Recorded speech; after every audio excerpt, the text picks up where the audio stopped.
Mis amados hermanos en Cristo de la Iglesia Cristiana Jericín, bienvenidos nuevamente a otro estudio más en el Evangelio de San Marcos. Avanzamos hasta el capítulo 4 y estamos precisamente estudiando una serie de parábolas en relación con el reino de Dios. Entonces, vamos a ver la parte 2 de las parábolas de Jesús que describen el reino de Dios. De este capítulo 4 de Marcos abordaremos los versículos 21 al 34. Y tenemos esta verdad central.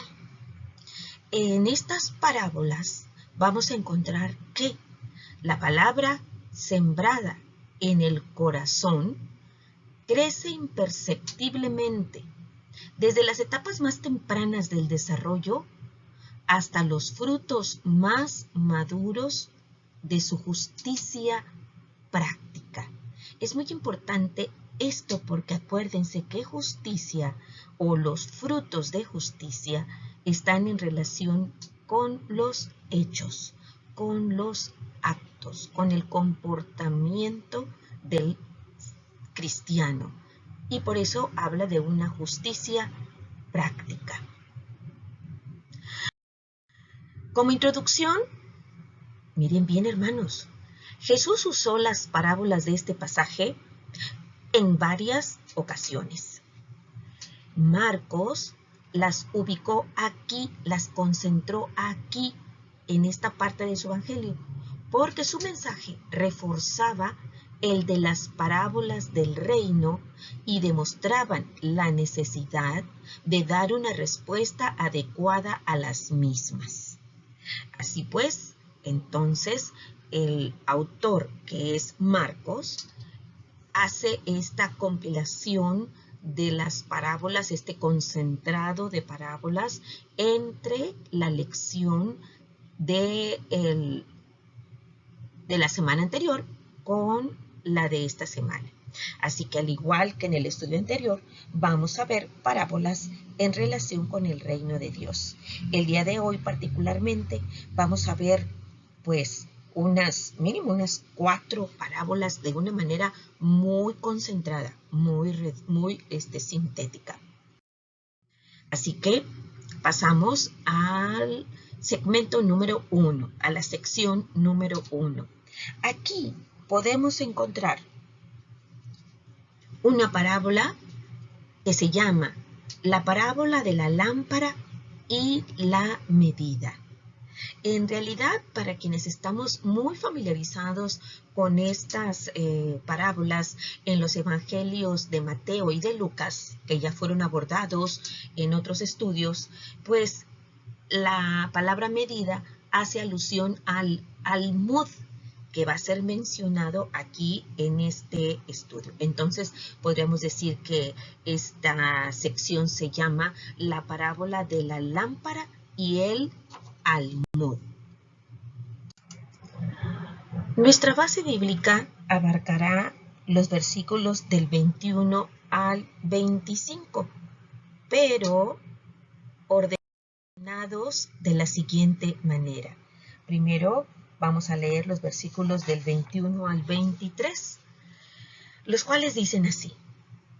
También les dijo, ¿acaso se trae la luz para ponerla debajo del almud o debajo de la cama? ¿No es para ponerla en el candelero? Porque no hay nada oculto que no haya de ser manifestado, ni escondido que no haya de salir a la luz. Si alguno tiene oídos para oír, oiga. En esta parábola, Jesús resaltó el hecho evidente por sí mismo que una luz, es decir, una mecha encendida en un recipiente pequeño de barro lleno de aceite, a lo cual se le llamaba en aquel entonces lámpara, no tenía el propósito de ser encendida para luego esconderla debajo de un almud, que en este momento podemos recordarles que un almud es un recipiente de generalmente así, cuadrado, de madera, el cual servía para medir sobre todo capacidades, ¿sí? Entonces, un recipiente para medir, y el hecho de prender una lámpara se solía hacer a la hora de dormir.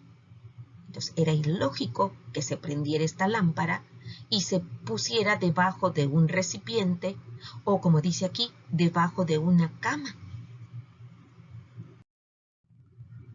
Más bien, se coloca en el candelero, donde da su luz. El candelero bien podría ser un soporte que colgaba del techo, de manera que evitaba que se cayera el aceite y se propiciara un incendio. Entonces, aquí en este caso se coloca arriba de una mesa para que así pueda alumbrar perfectamente bien. Y es allí donde da su luz. Luego, explicó Jesús que lo que está oculto o escondido durante la noche habría de salir a la luz para usarse en el día. Entonces, el reino de Dios, durante esta dispensación de la gracia, está escondido. El reino de Dios está en el interior de cada uno del creyente, ¿verdad? Pero se va a manifestar, ¿verdad? Y eso es lo que está diciendo a través de esta parábola. Esta historia de la vida cotidiana transmitía una verdad espiritual si alguno quisiera aprender de ella. Recuérdese que las parábolas invitaban a la reflexión, y aquel que por guía del Espíritu Santo entendía, comprendía el mensaje, entonces iba él edificándose, iba él creyendo y aumentando en su fe. Muy bien, esa fue la parábola entonces de la lámpara y la medida, o más bien la lámpara y el almud. Ahora, en este mismo segmento, de acuerdo a cómo está dividida en la Biblia Reina Valera, vamos a tener otra parábola que dice: les dijo también, mirad lo que oís, porque con la medida con que medís, os será medido, y aún se os añadirá a vosotros lo que oís, porque al que tiene, se le dará, y al que no tiene, aún lo que tiene, se le quitará. Si una persona acepta la predicación de Jesús, recuérdese que está en el versículo 1:15, que me da mucho gusto que algunos hermanos inclusive han memorizado este concentrado del mensaje que predicaba el Señor Jesucristo. El tiempo se ha cumplido y el reino de Dios se ha acercado. Arrepentíos y creed en el Evangelio.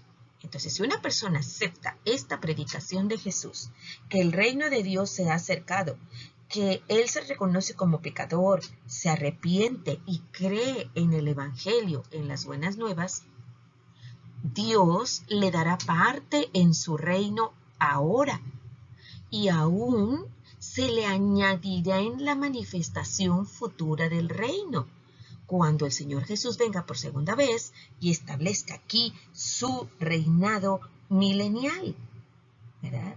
Entonces, es aquí donde dice: aún se os añadirá a vosotros lo que oís. Pero, si alguien rechaza su palabra, como ocurrió, por ejemplo, en la palabra de los diferentes tipos de terreno, aquel que la palabra de Dios semejante que estaba en el camino, semejaba a la semilla que estaba en el camino y que venían las aves de los cielos y se la comían, la quitaban. Entonces la palabra de Dios sembrada en el corazón de la persona, viene Satanás y la quita. Entonces ahí está el rechazo. Esa persona sufre una pérdida absoluta porque aún la oportunidad que tiene de participar en el reino de Jesús ahora se le va a quitar. Ahorita no la tiene y en el futuro se le quitará durante la segunda venida del Señor Jesucristo. Resulta bastante interesante cuando dice, mirad lo que oís. Es decir, pongan atención a lo que les estoy diciendo. Ese es el sentido de ese versículo 24.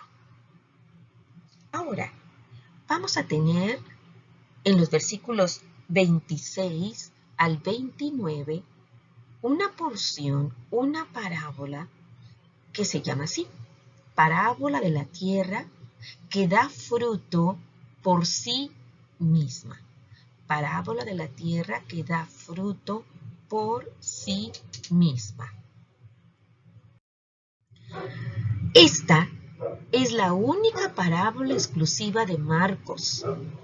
Al igual que la de los tipos de tierra, presenta un cuadro amplio de la venida del reino de Dios en estas etapas: siembra, crecimiento y cosecha, poniendo énfasis en la segunda etapa, que es la de crecimiento. Solo una persona, el sembrador, que no se identifica, aparece en las tres fases. Así pues, empezamos entonces con la primera fase, que es la fase de la siembra. Este versículo 26 dice así: decía además, así es el reino de Dios, como cuando un hombre echa semilla en la tierra. Las palabras iniciales de esta parábola,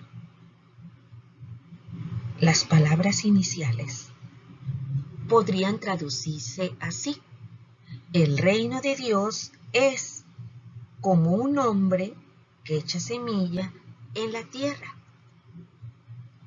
En esta primera fase, el sembrador entonces echa, como lo estamos viendo aquí, la semilla en la tierra.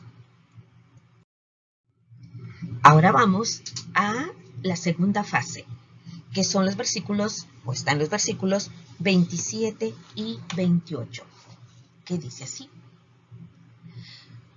y duerme y se levanta de noche y de día, y la semilla brota y crece sin que él sepa cómo, porque de suyo lleva fruto la tierra, primero hierba, luego espiga, después grano lleno en la espiga. En esta segunda fase, el sembrador aparece, pero no está activo, es decir, no está interviniendo en el proceso de germinación que se lleva a cabo en la semilla. Después de sembrar la semilla, la deja y se dedica a sus tareas de noche y de día sin preocuparse con ansiedad de la semilla. Él cumplió con hacer el surco, con echar la semilla y va a hacer sus otras tareas. Mientras tanto, ella germina, brota y crece sin que él sepa cómo, sin que él sepa el fenómeno, ni lo pueda explicar. Entonces, precisamente, la frase sin que él sepa cómo aparece en el versículo 27. Lleva fruto la tierra, el cual se desarrolla hasta madurar en las etapas sucesivas que el Señor Jesucristo va mencionando. La tierra hace esto: porque completamos la frase, porque de suyo lleva fruto. Precisamente pedimos que usted escriba, amado hermano, la palabra suyo, porque la palabra griega para esta frase de suyo es automaté, que significa, claramente nosotros ya podemos decir, aunque no sepamos mucho griego, que esta palabra, su equivalente en español es automático, ¿verdad? Automático, aquello que sucede sin que intervenga la mano del hombre. Y también puede llevar esta acepción sin causa visible o con el matiz de sin agencia humana, sin la intervención humana. En este caso se refiere a la obra hecha por Dios. Y entonces vamos a repasar 3 citas bíblicas en donde se describen situaciones similares. Por ejemplo, empezaremos en Josué 6:5. Este capítulo 6 de Josué nos describe el derrumbe y la conquista de las murallas, el derrumbe de las murallas y la conquista de Jericó en el libro de Josué. Son instrucciones que da Josué y dice así: y cuando toquen prolongadamente el cuerno de carnero, así que oigáis el sonido de la bocina, todo el pueblo gritará a gran voz, y el muro de la ciudad caerá. Entonces subirá el pueblo, cada uno derecho hacia adelante. Ahí está la mano de Dios. Muro de la ciudad cayendo. ¿Sí? Otra cita. Job 24:24. Aquí mencionamos o estudiamos más cercano en el tiempo el libro de Job, lo acabamos de ver, es los estudios que tuvimos previamente a este Evangelio de Marcos, que hablando sobre los pecadores, se describe esto: fueron exaltados un poco, mas desaparecen, y son abatidos como todos los demás. Serán encerrados y cortados como cabezas de espigas. Entonces, el que desaparezcan, el que sean abatidos y encerrados y cortados son precisamente acciones que desarrolla nuestro Dios, así, ocurre esto sin la intervención humana. Son actos que desarrolla nuestro Dios hacia los pecadores, según lo vimos en el estudio de Job. Luego, en Hechos 12:10, se describe algo acerca de la liberación de Pedro cuando estaba en la cárcel y que se pensaba iba a ser ejecutado al día siguiente. En Hechos 12:10 leemos: y habiendo pasado la puerta y la segunda guardia, llegaron a la puerta de hierro que daba a la ciudad, la cual se les abrió por sí misma, y salidos pasaron una calle, y luego el ángel se apartó de él. Y donde dice, se les abrió la puerta de hierro por sí misma. Dios obra en la semilla que lleva vida, la cual, cuando se planta, como lo vemos aquí, en buena tierra, crece paso a paso y produce grano maduro, lleno, sin la intervención humana. Estamos viendo algo que ocurre en la realidad, en los campos. Ahora comparémoslo cuando la palabra de Dios está en nuestro corazón y como lo vimos en el estudio anterior de los tipos de terreno, el que fue terreno fértil, dice allí, crece el grano, crece la semilla y produce grano sin la intervención humana, sino que es por la mano de Dios. Y luego leemos el versículo 29, que dice así: y cuando el fruto está maduro, enseguida se mete la hoz, porque la siega ha llegado. Esa es la cosecha y eso viene en el futuro. El interés del sembrador, el interés fundamental del sembrador está en esta fase, porque es cuando ya va a recoger el fruto y ya ve más cerca que está el alimento.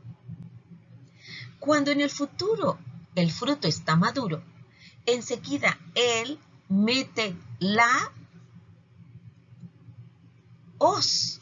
Vean ustedes, aquí está la hoz, esta navaja curviada para precisamente cortar las espigas y quedarse con los granos, ¿verdad?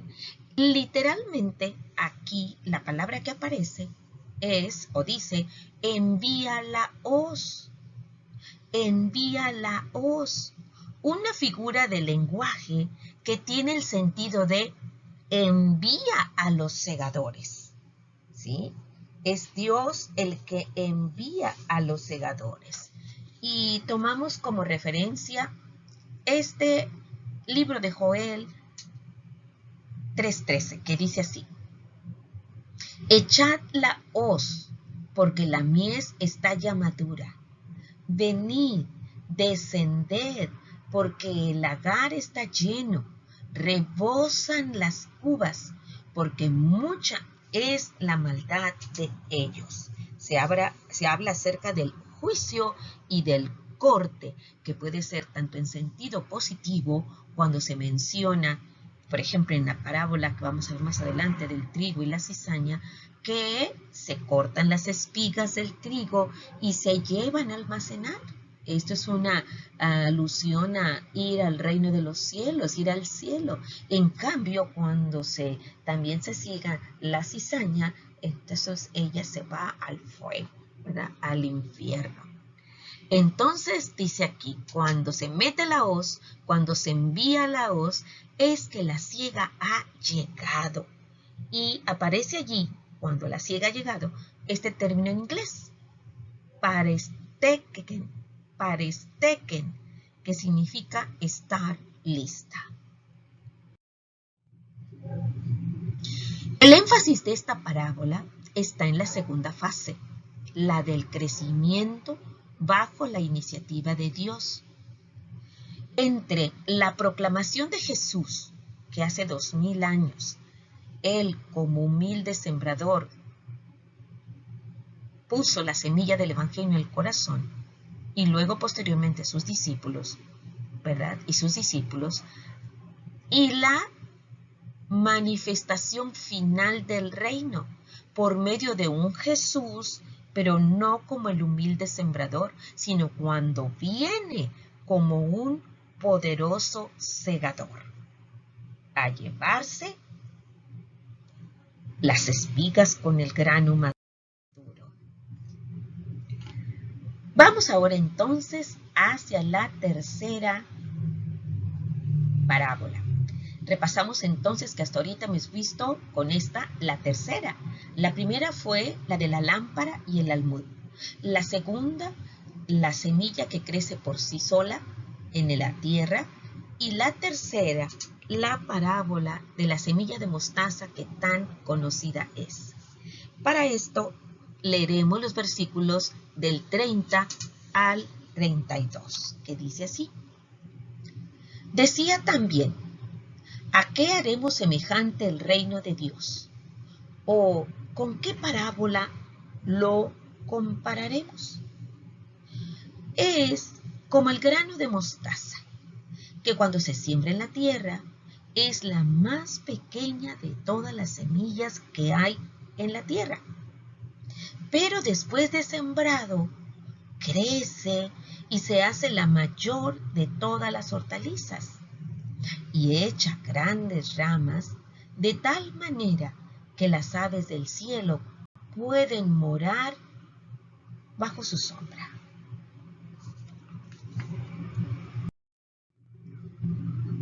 Esta parábola tiene una introducción elaborada que contiene una doble pregunta, la cual afirma en esencia que el surgimiento del reino de Dios es similar a lo que ocurre con el grano de mostaza y se refiere a la mostaza negra común, Sinapis nigra, ¿verdad? Mostaza negra, después que es sembrado en la tierra. En la forma de pensar de los judíos, su pequeño tamaño era proverbial. ¿Sí? Si alguien quería decir de manera proverbial, en forma de un proverbio, algo que es muy, pero muy pequeño, lo compara a un grano de mostaza, ¿verdad?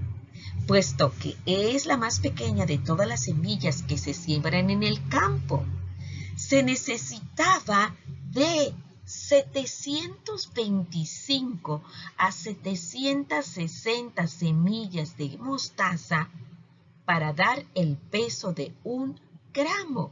Vea usted qué pequeñita es la semilla. La mostaza es una planta anual que, tras crecer de una semilla, se hace la mayor de todas las, completamos esta frase, hortalizas de aquellos lugares de Palestina, alcanzando una altura, como usted aquí lo va a observar comparativamente hablando, a la estatura de un varón, de un hombre, alcanza una altura de 3.5 o 4.5 metros en unas pocas semanas. En esto me recuerda al bambú, que dicen que tiene un ritmo de crecimiento más acelerado, y este ya nos asombra. Las aves del cielo se ven atraídas por sus semillas y, las vemos aquí, la sombra de sus grandes ramas. Esta parábola enfatiza el contraste entre la menor de las semillas, que llega a ser el arbusto más alto. ¿Sí? Entonces es una comparación. Muy pequeñito su inicio, pero posteriormente, ¿verdad?, da origen a una máxima altura, a un arbusto de máxima altura que hasta puede servir a las aves como refugio y alimento. Contrasta entonces el comienzo insignificante y, como lo acabamos de ver en la parábola anterior, aún enigmático del reino de Dios, encarnado en la presencia de Jesús, con la grandeza del resultado final que se ha de establecer en su segunda venida. Cuando Él venga, el Señor Jesucristo superará a todos los reinos de la tierra en poder y gloria. Así, amado hermano, cada parábola nos enseña distintos aspectos del reino de Dios. Así que ahí tenemos cómo el Señor Jesús daba a conocer estos aspectos, y gracias al Espíritu Santo, nuestro divino Maestro, que nos da la capacidad para entender qué aspecto estaba enfatizando el Señor Jesús con cada parábola.